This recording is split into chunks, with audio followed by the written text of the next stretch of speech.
সমবেত বন্ধুগণ, ভাই বোনেরা, সময় তো অনেক হয়েছে, কাজে আমি একটু দ্রুতই বলবো যে না, এই যে প্রস্তাবটা কেমন শিক্ষা ব্যবস্থা চাই এটাকে আমি এভাবেও বলতে পারতাম, কেমন রাষ্ট্র ব্যবস্থা চাই বা কেমন সমাজ ব্যবস্থা চাই। এই শিক্ষা ব্যবস্থা এবং রাষ্ট্র ব্যবস্থার সম্পর্ক একটা কঠিন বাংলায় বললে পারস্পরিক, ইংরেজিতে বলে রেসিপ্রোকাল। এটা বোঝা যাবে আমরা অনেক সময় ডিম আগে না মুরগি আগে, আপনি সেভাবেই দেখবেন। এখানে কোথা থেকে আমি শুরু করব, এটা শিখি আমরা আমাদের অভিজ্ঞতা থেকে। এই যে আজকে যে আমরা আলোচনা করছি শিক্ষা ব্যবস্থার সংস্কার চাই বা কেমন শিক্ষা ব্যবস্থা চাই, এটা সম্ভব হতো না এই গত 2 মাসের আন্দোলন সংগ্রাম, অভ্যুত্থান, বিপ্লব, শাহাদাত বরণ অথবা স্বৈরাচারের বিদায়, এটা না হলে হতো না। এটাকে আমরা সাধারণত রাজনীতি বলি, কিন্তু রাজনীতির ভিতরে আরও ঘটনা আছে। দেখেন, রাজনীতির সাথে আমরা কথা বলে একই জিনিসকে 3 ভাবে বর্ণনা করি আমরা। অর্থনীতি, আপনি যদি শিক্ষা ব্যবস্থায় পরিবর্তন করতে চান, এখানে একটা কথা হয়েছে, শফিক ইসলাম সাহেব বলছিলেন যে একটা 300 কোটি টাকার প্রজেক্ট রয়েছে ডিজিটাল কন্টেন্ট তৈরি করার জন্যে, সেটা কোনো কাজই হয়নি, টাকাটা খরচ হয়ে গিয়েছে।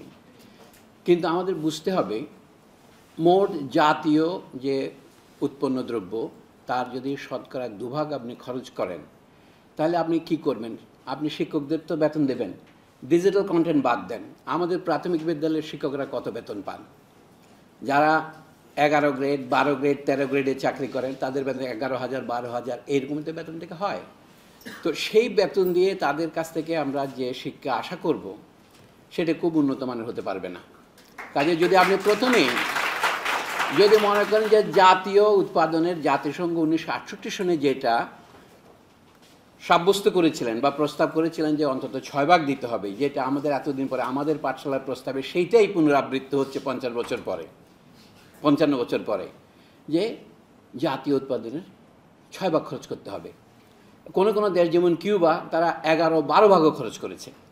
যদি আপনি একটা দেশে দ্রুত নিরক্ষরতা দূর করতে চান, তাহলে আপনাকে কি পরিমাণ বিনিয়োগ করতে হবে সেটা আপনি ধরে নেবেন যে কিছুটা অপচয় হবে, কিন্তু অপচয় বাদ দিয়েও তো যাবে জনগণের কাছে, সেইটা আমাদের প্রথমে বলা উচিত। এই জন্য বলছি, যারা আমরা শিক্ষার সংস্কার করতে চাই, শিক্ষা ব্যবস্থার উন্নতি করতে চাই, আমি বলবো ওই ডিম আগে মুরগি আগে তর্কের মতো, আগে আপনাকে অর্থনৈতিক অবস্থায় হাত দিতে হবে।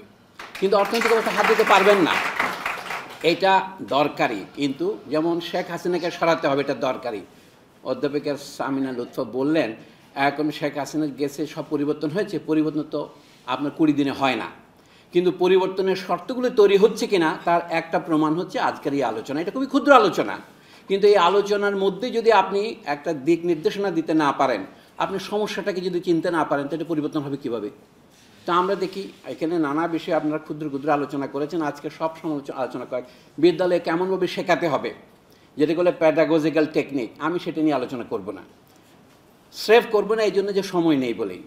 অথবা যদি একটা কালচারাল রিফর্ম করা দরকার, এখানে সিলেবাস কীভাবে বদলাতে হবে, এবং এইটা যে ব্যক্তিতান্ত্রিক, এক পরিবারতান্ত্রিক, মুক্তিযুদ্ধের বয়ানকে এক পেশে করা হয়েছে হিন্দুত্বতান্ত্রিক, সেটাও আমি আলোচনা করব না, শুধু সময়ের অভাবে।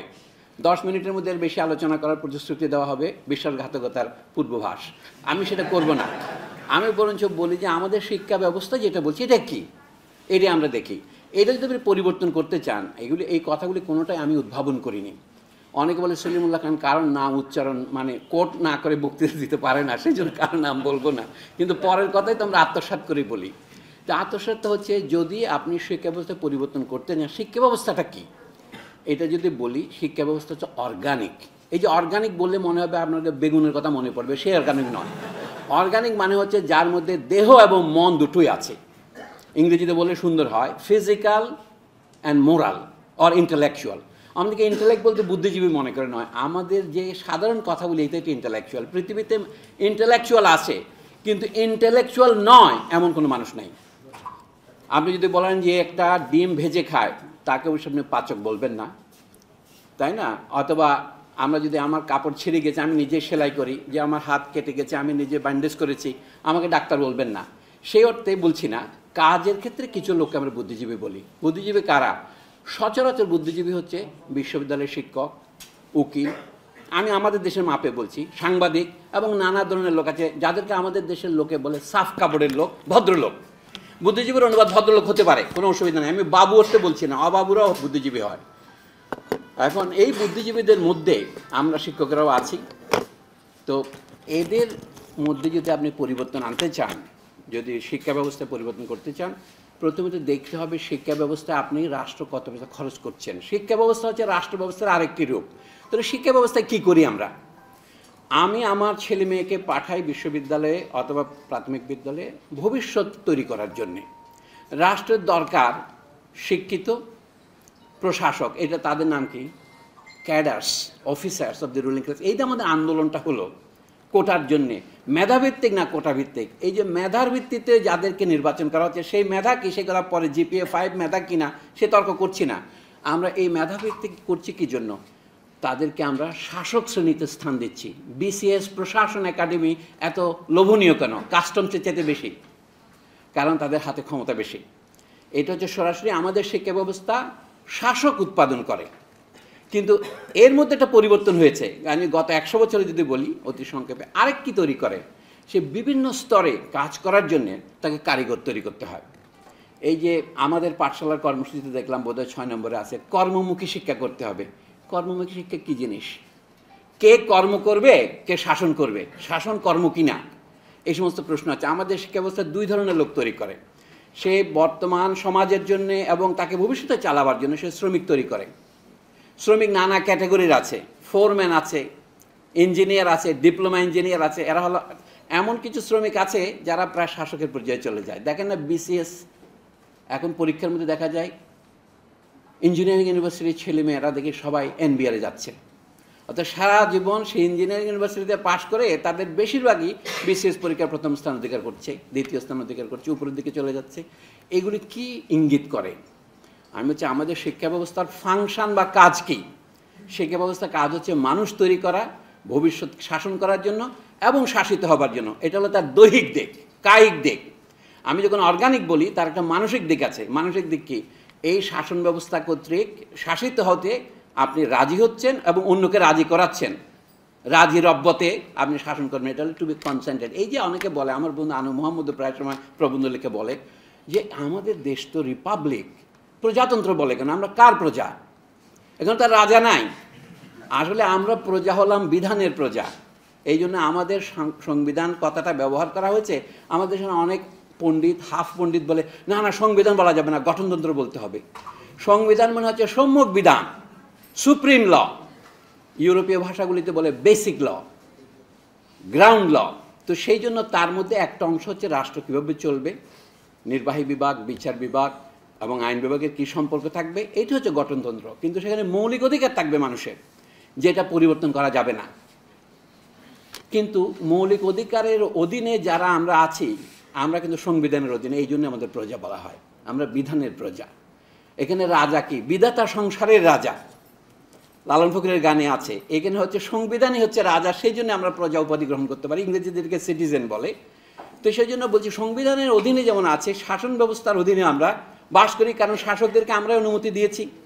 এখন শিক্ষা ব্যবস্থা যেটা বলছি সেটা হচ্ছে রাষ্ট্রের অন্যতম কর্তব্য। কিন্তু চিরকাল আমাদের সমাজে রাষ্ট্রই দায়িত্ব পালন করেনি, আমাদের সমাজে দায়িত্ব পালন করেছে। রবীন্দ্রনাথের লেখা বললে এটা বোঝা যায়। তা আমি দ্বিতীয় প্রশ্ন আপনাদের আলোচনা করব, আমাদের শিক্ষা তাহলে সর্বজনীন হলো না কেন? যার যার পরিবারের শিশুর শিক্ষার বা তাকেই নিতে হয়। কিন্তু যখন একটা সমাজ ব্যবস্থা গড়ে ওঠে, তখন দেখা যায় ক্রমশ সমাজের জন্য শ্রমিক উৎপাদন করা, শাসক উৎপাদন করা। শাসক উৎপাদন না করে তো সে রাষ্ট্র চালাতে পারবে না। তার তো একসময় তার আইসিএস ছিল, এর আগে তার ব্রিটিশরা তাদেরকে ক্লার্ক হিসেবে এনেছিল। আমাদের এখানে মুঘল আমলে কী করে শাসন নিয়োগ করা হতো? আমি সেই লম্বা আচরণ যাচ্ছি না। ধীরে ধীরে শাসন সবসময় তৈরি করার জন্য ঊর্ধ্বতন লোক লাগে, এরা কিন্তু ইন্টেলেকচুয়াল, এদেরকে বুদ্ধিজীবী বলতে হবে। সুতরাং আমি বলবো স্কুলের কাজ হচ্ছে বুদ্ধিজীবী উৎপাদন করা। আর যে বুদ্ধিজীবী নয়, আমি বুদ্ধিজীবীর ব্যাপক কথাটা নিলাম, আর স্কুলের কাজ হচ্ছে কি? শ্রমিক উৎপাদন করা। এবং এটা আপনাদের আমাদের সেনাবাহিনীতে দেখেন, নিচে আছে সিপাহীরা, নায়কেরা, হাবিলদারেরা, তারপরে এরা হলো এনসিও, তারপরে হলো জেসিও, তারপরে হচ্ছে অফিসাররা। রিক্রুটমেন্ট কীভাবে হয়? 2 জায়গার থেকে হয়। পুলিশের রিক্রুটমেন্ট বিসিএস থেকে গেলে আপনি প্রথমেই এএসপি হয়ে শুরু করবেন আর করবে। এই যে হায়ারার্কি আছে 2 ভাগে, আর্মিতে, পুলিশে, রাষ্ট্রে, কর্মচারীদের মধ্যে। এখন আমাদের চাকরির মধ্যে কত গ্রেড আমি জানিও না, হয়তো 30 গ্রেড আছে। হ্যাঁ, সিনিয়র গ্রেড থেকে নিচে পর্যন্ত হয়তো ইনশাল্লাহ গ্রেড আরও পরে বাড়তে পারে। তো এইভাবে যে অপূর্ব গ্রেডের সময়, এটা হচ্ছে আমাদের সমাজের মৌলিক বাস্তবতা। এখন আমাদের বিশ্ববিদ্যালয় এবং অন্যান্য স্কুল কলেজের দিকে যদি তাকায়, শিক্ষা ব্যবস্থা যখন বলেন, আমি আপনাকে বলবো, কল্পনা করেন এক টুকরা কাপড়, ধরেন একটা গামছা, সিরাজগঞ্জের দিকে যে গামছা বানায়, গামছার মধ্যে একটা থাকে টানা আর একটা হলে পোড়েন, ওয়ার্প অ্যান্ড রুফ। আমাদের টানাটা কি? এটা হচ্ছে ভার্টিক্যাল হায়ারার্কি। উপরে বিশ্ববিদ্যালয়, মাঝখানে কলেজ বা টেকনিক্যাল স্কুল, তার নিচে উচ্চ মাধ্যমিক বিদ্যালয়, নিচে মাধ্যমিক বিদ্যালয়, প্রাথমিক বিদ্যালয়। এটা হচ্ছে হায়ারার্কিক্যাল ডিভিশন। আপনি একদিনে তো সমস্ত পৃথিবীর, লেনিন বলতেন সারা পৃথিবীর কৃষিকাজ 1 একরের উপর আপনি করতে পারবেন না। কাজে সমস্ত শিক্ষাকে আপনি 1 বছরের মধ্যে আনতে পারবেন না, আপনাকে এটা 20 বছর বা 18 বছর বা 16 বছর বিস্তৃত করতে হয়। আরেকটা আছে হরাইজন্টাল ডিভিশন, এই যে কথাটা আগে আলোচিত হয়েছে, বহু প্রকারের শিক্ষা আমাদের, ইবতেদায়ী, kindergarten, English version, Bangla version, সরকারি বেসরকারি। আমাদের সকলের চোখের সামনে ঘটনাগুলি ঘটছে না? এটা তো শিক্ষা ব্যবস্থা। অর্থাৎ দুটুকু মিলে একটা শিক্ষা ব্যবস্থা। একটা হচ্ছে টানাটানি বা ভার্টিক্যাল, আর একটা হরাইজন্টাল বা আড়াআড়ি, পাশাপাশি। তো এই নিয়ে এই কাপড়টুকুই হচ্ছে আমাদের শিক্ষা ব্যবস্থা। এটার প্রথম কথা হচ্ছে, এর মধ্যে যে অর্থনৈতিক খরচটা হচ্ছে সেটা রাষ্ট্রেরই বহন করা উচিত ছিল, যদি আমরা রাষ্ট্রের জন্য সবচেয়ে বেশি মেধাবী, সবচেয়ে বেশি দক্ষ লোকদের পেতে পারি। এখন আমরা দ্বিতীয় প্রশ্নটা করি, শিক্ষা তাহলে আমাদের সার্বজনীন হলো না কেন? মানে কথা তো ছিল ব্রিটিশ আমলেই আমাদের এখানে এই পূর্ব বাংলা, যেটা পূর্ব পাকিস্তান হয়েছিল, পরে বাংলাদেশ হয়েছে, 1940-41 সনের যে আদমশুমারি, সেইটা অনুসারে এখানে শিক্ষার হার ছিল শতকরা 6। শিক্ষা মানে অক্ষর জ্ঞান আছে এমন লোকের। এটা ধীরে ধীরে এখন কোথায় আসছে আপনারা জানেন। আমরা বলছি শতকরা 74 জন অক্ষর নাম লিখতে পারে, কিন্তু পত্রিকা পড়তে পারে কয়জন? সে ভয়ানক। তাহলে তার সরকারি হিসাবটাও যদি মেনে নিই আমরা, যেটা অনেকটা বানোয়াট, শতকরা 74 জন নাম লিখতে পারে, বাকি 26 জন যে লিখতে পারে না, তার দায় কার? মহাত্মা গান্ধী পর্যন্ত বলেছিলেন যে উনি বলছিলেন নয় তালিম, নতুন শিক্ষা, বুনিয়াদী শিক্ষা 7ম শ্রেণী পর্যন্ত পড়াবেন। তারা কি শিখবেন? তারা নিজের মৌলিক ভাষা শিখবেন, একটু গণিত শিখবেন, নাম স্বাক্ষর করতে পারবেন। সেইটুকু শিক্ষাও সবাইকে দেওয়া, শুধু আমাদের দেশে নয়। দেখেন ভারতে, এমনকি পাকিস্তানেও এটা সম্ভব হয়নি, শ্রীলঙ্কা হয়তো একটু হার বেশি। এইখানে আমাদের একসাথে ভাববার ব্যাপার আছে, এটাই বলছি। বর্তমানে আমরা যেখানে এসছি, এখানে আমরা নতুন নতুন শ্রেণী বিভাজন তৈরি করেছি, যে সবাই তো উচ্চশিক্ষায় যেতে পারে না। আপনারা যান ঝরে পড়ার ব্যাপারটা যে বলছেন, যারা ঝরে পড়ে না, যারা এসএসসি শেষ করে, তাদের কতজন এইচএসসিতে যায়, তাদের কতজন এরপরে বিএ বা এমএ পাশ করে? আমরা সবাই বলেছি যে আস্তে আস্তে লোকজন ছড়ে কাজে চলে যায়। কী কারণে যায়? আপনি সেখানে পাচ্ছেন না। এখন দ্বিতীয় প্রশ্নে আমি আসি, শিক্ষা আনন্দদায়ক হয় না কেন? কারণ এখন শিক্ষা ব্যবস্থা যেভাবে করা হয়েছে, আপনারা সকলেই চিন্তা করেছেন 1960-এর দিকে আমাদের দেশে শিক্ষার একটা সংস্কার হয়েছিল। সেই সংস্কারটা হচ্ছে যে 9ম শ্রেণী থেকে, আগে প্রবেশ শিক্ষা বা এন্ট্রান্স পর্যন্ত সবাই একরকম পড়তো কলকাতা বিশ্ববিদ্যালয়ের অধীনে। এখানে যখন ইস্ট পাকিস্তান এডুকেশন বোর্ড হলো, আস্তে আস্তে 1960-এর দিকে একটা সংস্কার হলো, তখন আন্দোলনও হয়েছে যে ক্লাস 9 পরে বিজ্ঞান, মানবিক, বাণিজ্য, শিল্পশিক্ষা, সঙ্গীত, শারীরিক শিক্ষা এরকম 6 ভাগ করা হলো। এখন হয়তো আরও বাড়ানো হয়েছে। আচ্ছা, এইটা কোন যুক্তিতে করা হলো?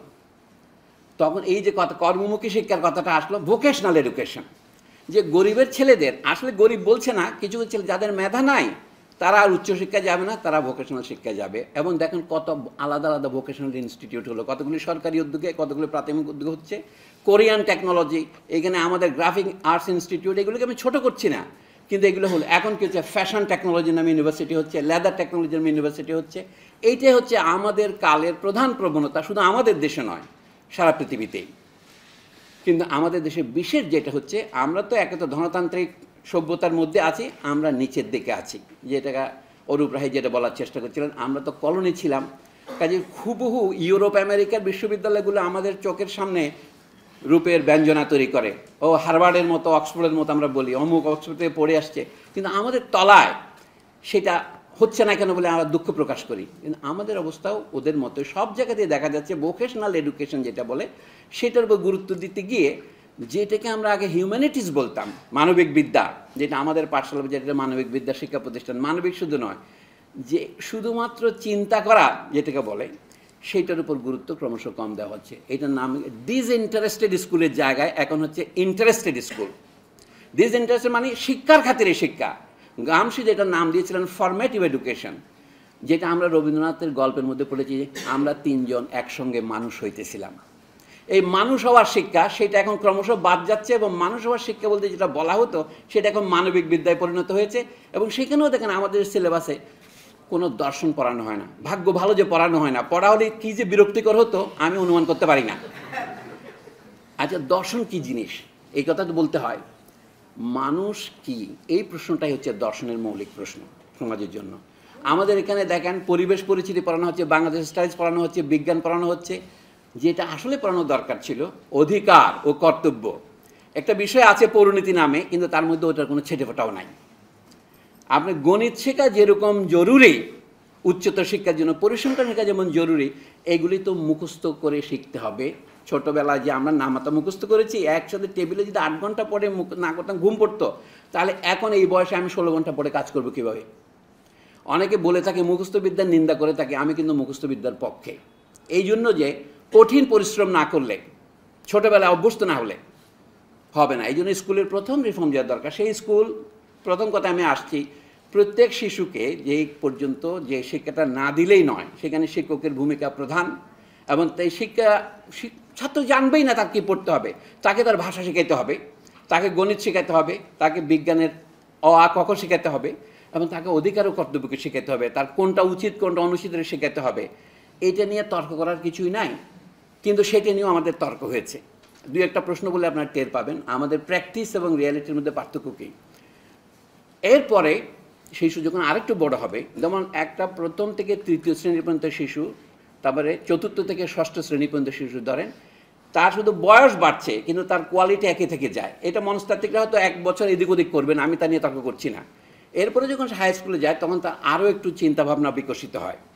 আমরা যদি শিশুদেরকে লজিক করাই 1 সমান 1, এটা হলো খুব অ্যাবস্ট্রাক্ট। কিন্তু অনেকের ধারণা কি এটা 1 সমান 1 হয় কি, একটা হাতির সমান কি একটা গাধা হবে? প্রত্যেক শিশুই বুঝতে পারে 1 সমান 1টাকে বলে বিমূর্ত। একটা হাতি এবং একটা গাধা যে এক নয়, সেটা মূর্ত রূপ হলেই ধরা পড়ে, এটা আলাদা হয়ে যায়। আমাদের এখানে লজিক পড়ানো শিক্ষার কিছুই নাই। গণিতটাও পড়ানো হয় অত্যন্ত, শফিক যেভাবে বলেছে সেভাবে এটা গল্প আকারেই পড়ানো হয়, গণিত পড়ানো হচ্ছে না। এইগুলি সংস্কারের মধ্যে পড়বে। আজকে আমি আলোচনা সেটা করতে চাই না। আমি শুধু বলছি যে আপনারা তো জানেন আমাদের ক্যাডেট কলেজগুলি ছাত্র ভর্তি করে কোন ক্লাসে? 7ম শ্রেণী থেকে। কিন্তু আমাদের উচ্চ বিদ্যালয়গুলি তো 6ষ্ঠ শ্রেণী থেকে শুরু হয়। এই পার্থক্যটার কথা কেউ কি ভেবেছেন? ভেবে দেখেন, তাহলে বুঝতে হবে কোথাও একটা গণ্ডগোল আছে। ক্যাডেট কলেজগুলি ইউরোপের স্কুলকে অনুকরণ করেছে, ইংল্যান্ডের স্কুলকে অনুকরণ করেছে, বিশেষ করে ফ্রান্সের যেগুলিকে লিসে বলে সেগুলিকে অনুকরণ করেছে। সেটা 7ম থেকে দ্বাদশ শ্রেণী পর্যন্ত। সারা পৃথিবীতে বুনিয়াদী শিক্ষা হচ্ছে দ্বাদশ শ্রেণী পর্যন্ত। আমাদের এখানে শুধুমাত্র রায় দেওয়া হয়েছে এবং দিয়েছে সেটা আমাদের ঊর্ধ্বতন কর্তৃপক্ষ ওয়াশিংটন কনসেনসাস থেকে। আপনি 4 বছর পড়ালে ওই ইউসিইপির স্কুলের বাচ্চাদেরকে এখন কাজে পাঠাতে পারবেন। এটা তো আইনগতভাবে শ্রেণী বৈষম্যকে প্রতিষ্ঠা করা। এটার নাম নন ফর্মাল এডুকেশন, উপানুষ্ঠানিক শিক্ষা। এবং এটার বিরুদ্ধে বলার জন্য আমি শেখ হাসিনার চেয়েও কঠোরতর স্বৈরাচারের হাতে নিপীড়িত হয়েছি। এটা ব্রাক, এই যে গণ সাক্ষরতা অভিযান, এই যে রাশেদা কে চৌধুরী, এরা তো আমাকে প্রায় বেরেই করে দিই মিটিং থেকে। বলে আমাদের গরিব বাচ্চাদের আমি 4 ক্লাস পর্যন্ত পড়াচ্ছি, আপনি তার বিরোধিতা করতে চান? বলে উল্টো বুঝলি রাম। আমি ওদের বাচ্চাকে আপনি 4 বছরে ছেড়ে দেবেন, কিন্তু নিজের বাচ্চাকে তো 12 বছর আগে ছাড়বেন না। অর্থাৎ এই যে স্বৈরাচার শুধু শেখ হাসিনা একা করে নাই, স্বৈরাচার কিন্তু এর মধ্যে প্রতিষ্ঠিত আছে। এই জন্য বলতে শিক্ষা ব্যবস্থার আমূল সংস্কার যারা করতে চান তাদের সমাজ ব্যবস্থার সংস্কারের কথা ভাবতে হবে। আমাদের প্রাথমিক শিক্ষা সর্বজনীন করতে হবে। এটা যদি আমি বলি প্রাথমিক শিক্ষা কয় বছর, আপনাকে এটা সংজ্ঞা দিতে হবে না? কিন্তু এটা কোথাও সংজ্ঞা দেওয়া নাই, জাতিসংঘও দেওয়া নাই। আন্তর্জাতিক মানবাধিকারের আন্তর্জাতিক ঘোষণা তো দেখবেন প্রাথমিক শিক্ষা হবে বিনা পয়সায়, প্রাথমিক শিক্ষা হবে বাধ্যতামূলক, এইসব কথা আছে। কিন্তু কয় বছরকে প্রাথমিক শিক্ষা বলে তা কোথাও তারা বলেননি, বলে কোনো দোষ করেননি। আমরা যেটাকে মাধ্যমিক উচ্চ মাধ্যমিক, এই সবই হচ্ছে বুনিয়াদী শিক্ষা। এই জন্য বলছি দ্বাদশ বর্ষ পর্যন্ত বিদ্যা অভ্যাস করা, অথবা শিশুর বয়স 18 বছর না হওয়া পর্যন্ত সে প্রাপ্তবয়স্ক হয় না, এই পর্যন্ত শিক্ষা যদি সর্বজনীন করতে চান, এটা আপনার অবৈতনিক করা ছাড়া কি উপায় আছে? হতে পারে না, বর্তমান অবস্থাতে হবেই না। অবৈতনিক কেন? সেই যে স্কুলে যাচ্ছে সে তো সমাজের জন্য কাজ করছে, আপনি তাকে অগ্রিম বিনিয়োগ করছেন, তাকে তো বেতন দিতে হবে আপনার। মনে হতে পারে খুব ইউটোপিয়ান কথা, কিন্তু অসম্ভব নয়। যে শিশু স্কুলে যায় তাকে আপনার এখন নাম দিয়েছেন উপবৃত্তি। উপবৃত্তি কেন? তাকে তো বৃত্তি দিতে হবে। মানে বলছি কি আমাদের টাকা নাই দিতে পারছি না, আমাদের জাতীয় উৎপাদের মনে করেন শতকরা 12 ভাগ খরচ করছি, তাহলে এটা সম্ভব। শিক্ষকদের বেতন 2 গুণ করা যায়, ছাত্রদেরকে বৃত্তি দেওয়া যায়, এবং তাতে শিক্ষার গুণগত পরিবর্তন হতে 10 বছরের বেশি লাগবে না। আগে পরিমাণগত পরিবর্তন, তারপর 10 বছরের বেশি লাগবে না। এটা শুধু কিউবা বা নিকারাগুয়ার উদাহরণ দিচ্ছে না, আমরা যেটা চাচ্ছি সেটা কি। আপনি দেখেন গণতন্ত্রের প্রধান স্লোগান হচ্ছে, কার্ল মার্কস এটা লিখেছিলেন 1875-এ গোথা কর্মসূচির সমালোচনায়, from each according to his abilities to each according to his needs. Ability জিনিসটা আপনি কী করে ঠিক করবেন? আমার যে কোনটা পড়তে ইচ্ছা করে এটা আমি বলছি। শিক্ষা আনন্দদায়ক হয় না কেন? এই যে আগের দিনের শিক্ষা ছিল, যেটাকে আমরা সামন্ত যুগের শিক্ষা বলি, বারক যুগের শিক্ষা বলি, যে কামারের ছেলে কামার হবে, কুমারের ছেলে কুমার হবে, বংশানুক্রমিক পেশা, স্কুলে যেতে হতো না, ঘরে বসে আমরা সুপার ক্রাফট শিখতাম। যেমন তাজমহল যারা বানিয়েছেন এরা সুপার ক্রাফটম্যান, এরা কোথায় শিখেছেন? এরা সব ঘরানার মধ্যে শিখেছেন। এখনও ভারতীয় উচ্চাঙ্গ সঙ্গীতের যেমন ঘরানা আছে, আজকাল আমরা মিউজিক বোর্ড করছি, স্কুল করছি, কিন্তু আগে এরকম ছিল। সেইটা সব পেশাতেই ছিল, কিন্তু সেইটার একটা অন্ধকার দিক ছিল যে আপনি পেশা পরিবর্তন করতে পারছেন না, সারা জীবন ওইটাই করতে হচ্ছে আপনাকে, বাপের পেশাই করতে হচ্ছে। আমজাদ আলী খানের ছেলেকে আবারও ওই সরদে বাজাতে হচ্ছে। ওইটার মধ্যে প্রথমে আপনার মনে হয় এটা একটা স্ফূর্তি, কিন্তু তার মধ্যে একটা বন্দিত্ব আছে। আধুনিক ধনতন্ত্রের যে ধনতন্ত্রের স্পেশালাইজেশন অফ লেবার, যেটাকে বলে ডিভিশন অফ লেবার, এটা কিন্তু আপনার মধ্যে সেই স্বাধীনতা এনেছে। কিন্তু এখন নতুন হলো কি, আবারও আপনি যদি সমাজের সাবলটান ক্লাস বা নিম্নবর্ণের লোক হন, আপনাকে ওই নিম্নবর্ণের পেশাগুলি অবলম্বন করতে হয়। কিন্তু তার মধ্যে যদি আপনার প্রতিভা থাকে, আপনি কি মধ্যপথে গিয়ে আপনি ঘোড়া বদলাতে পারবেন? পেশা বদলানো খুব কঠিন। আমাদের বিশ্ববিদ্যালয়ে ল্যাটারাল এন্ট্রি নাই, আপনাকে লেকচারার হিসেবে ঢুকতে হবে। আমাকে এক ভদ্রলোক একবার বলেছিল, যদি অমর্ত্য সেনও আবেদন করে ঢাকা বিশ্ববিদ্যালয়ের অর্থনীতি বিভাগে ঢুকতে পারবে না। এবং যে এসে বলেনি, আমাকে বলেছে ওয়াহিদুদ্দিন মাহমুদ, যিনি এখন উপদেষ্টা আছেন। মানে উনি আমাকে পরিহাস চলে বলেছেন, কথা মানে আমাকে ঢুকতে না দেওয়ার জন্য উনি বলছেন, যেখানে অমর্ত্য সেন ঢুকতে পারবে না সেখানে তুমি দরখাস্ত করবা কীভাবে? কথা সঠিকই বলেছেন। এই হচ্ছে আমাদের দেশের অবস্থা লেখাপড়াটার মধ্যে। এইটা হলো এক ধরনের নিউ কাস্ট সিস্টেম।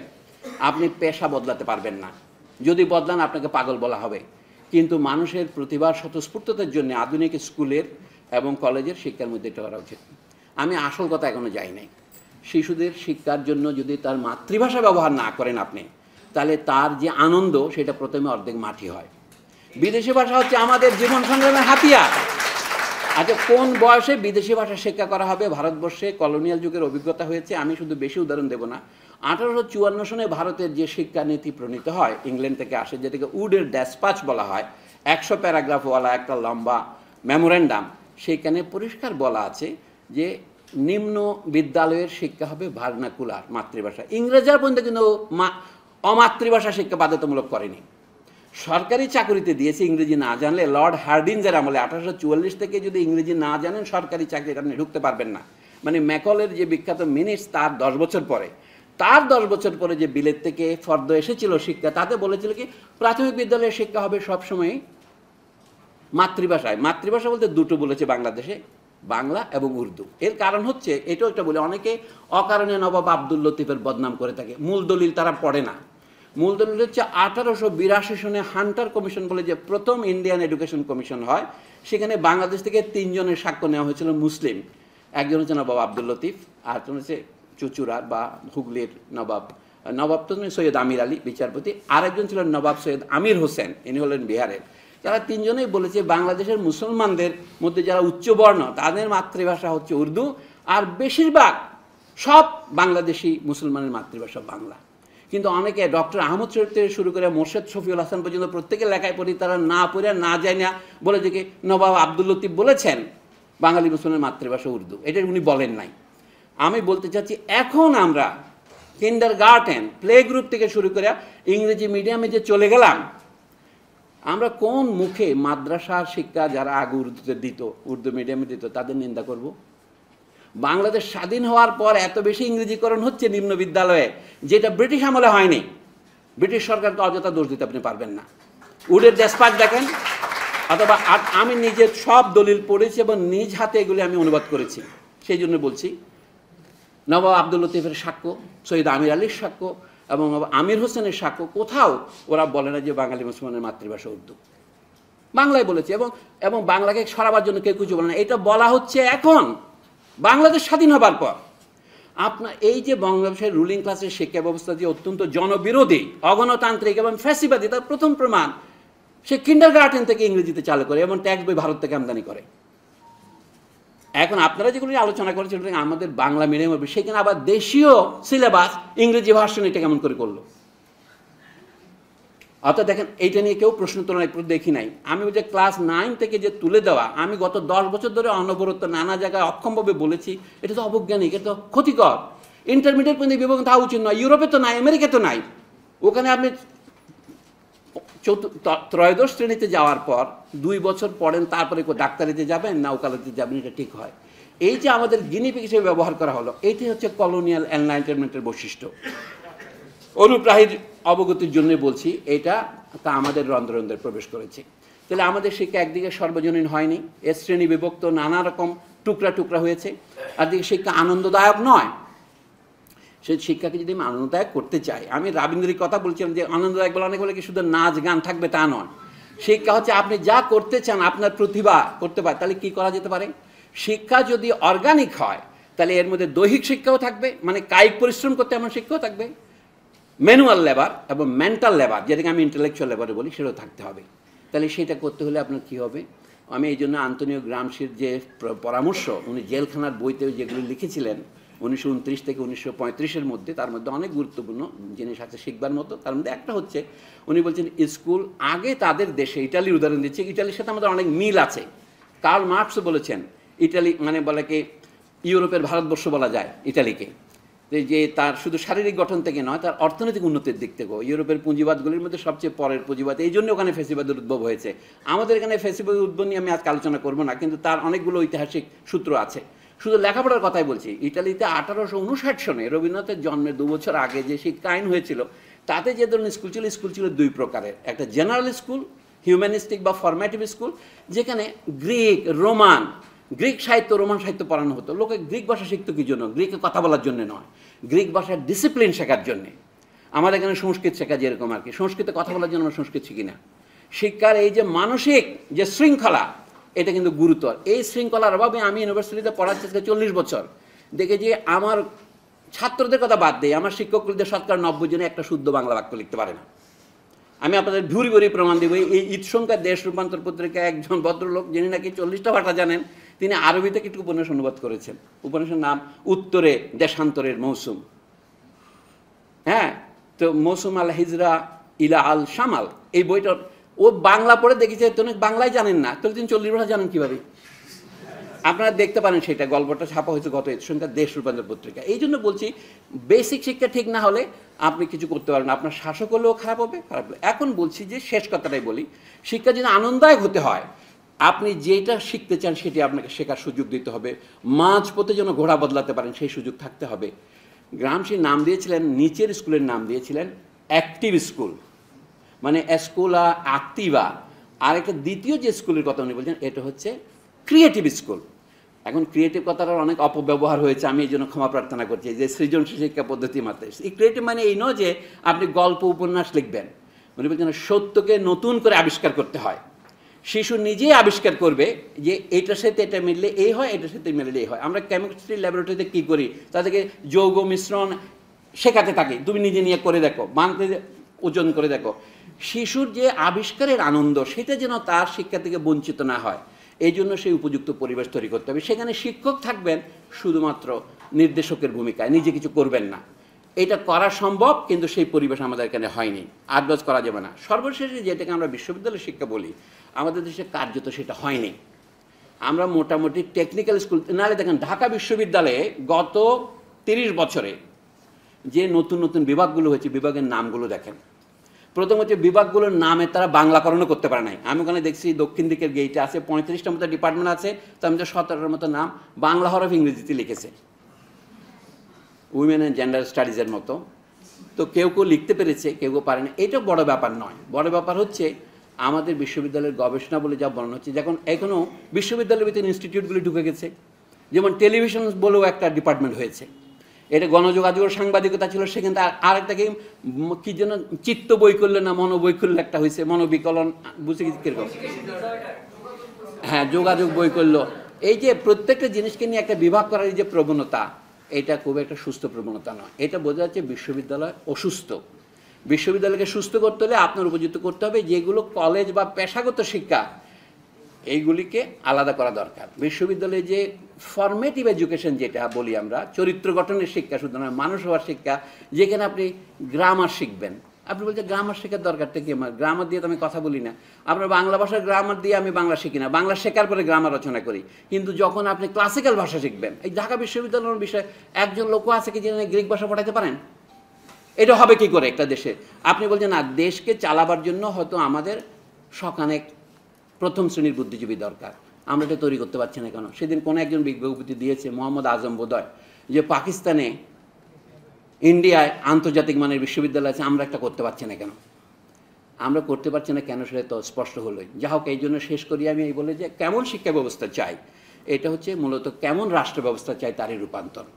শিক্ষা যদি আমরা সর্বজনীন করি, তাহলে সেখান থেকে আমাদের মধ্যে অনেক পরীক্ষা নিরীক্ষা পর কার কোন পেশায় দক্ষতা আছে শিক্ষকরা সেটা বুঝতে পারবেন। আপনি প্রথম আমি দ্বাদশ শ্রেণী পর্যন্ত সবাইকে একই শিক্ষা দিতে হবে। তিনি ইতিহাস পড়বেন, তিনি বিজ্ঞান পড়বেন, তিনি গণিত জানবেন। ওই যে শফিকের ওইরকম নয়, 5 চ্যাপ্টার আর 3 চ্যাপ্টার নয়। যেমন আমাদের দেশে গণিত শিক্ষা হয় কখন? আমরা ইউক্লিডের জ্যামিতি পড়েছি মেট্রিক পর্যন্ত। ইন্টারমিডিয়েটে গিয়ে যারা অ্যাডভান্স গণিত নেয় শুধু তারাই দেখার্থের জ্যামিতি পড়তে পারে। কিন্তু এক সিলেবাস, এটা তো ক্লাস 7, রাশিয়াতে ক্লাস 4 থেকে পড়ানো হয়। তো দুনিয়াতে ঘাস লাগাবার জন্য আমাদের সচিবেরা বেড়াতে যান, তারা রাশিয়ান সিলেবাস দেখেন না, চীনের সিলেবাস দেখেন না। এমনকি আমাদের শিশুদেরকে আন্ডার এস্টিমেট করার কোনো কারণ নাই। তাদেরকে উপযুক্ত খাবার দিতে হবে। স্কুলে না খেয়ে শিশু শিখবে কী করে? এখন এটা এনজিওরা বড় একটা ইনোভেটিভ প্রোগ্রাম করছে। ও কেরালাতে স্কুল ফিডিং প্রোগ্রাম আছে, আসো আমরাও একটা পাইলট প্রজেক্ট করি। এটা তো সর্বজনীন হওয়া উচিত। আর শিক্ষকদের বেতন যদি 10,000 11,000 রাখেন, তার কাছ থেকে আপনি কেউ শিক্ষা আশা করবেন? আমি বলছি আগে আমরা অর্থনৈতিক বিনিয়োগের কথা চিন্তা করি, কিন্তু সেইটি যেন শফিক নির্দেশিত সেই 300 কোটি টাকার প্রজেক্টে পরিণত না হয়, সেই জন্য আমরা পাহারা দিই এবং প্রতিদিন এই ধরনের আলোচনা চালাতে থাকেন। এক আলোচনায় হবে না, আপনারা জানেন, এক বৃষ্টিতে বর্ষা হবে না। ধন্যবাদ।